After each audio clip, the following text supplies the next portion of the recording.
Pretty much. I've been doing art since I was very, very young, since I was probably 3 or 4.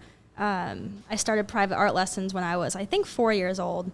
I was actually in a class full of teenagers and adults when I was that young, too. I guess my current like pre-K teacher at the time was like, you need to take this little girl. She really is interested in art.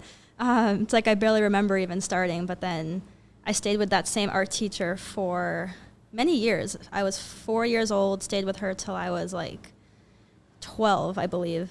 All through high school, I was in advanced drawing classes. I was in Art Honor Society. I was president of the society my senior year of high school while I was applying to colleges, which was pretty much only art schools. I knew exactly what I wanted to do.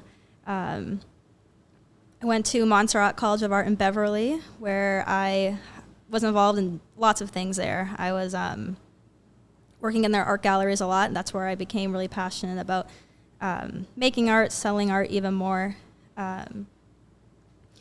learning about other artists and businesses in the area. Moving on from college, I immediately started working at an art gallery as well as doing my own art. I've been doing commission work a lot as well as my own personal work. So right after college, I kind of jumped into both working a job and doing art all at the same time.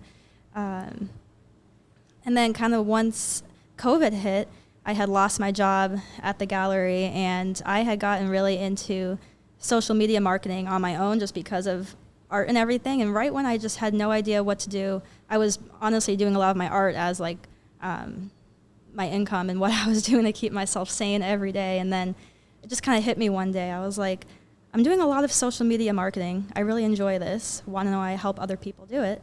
And then that's how I met all these lovely people.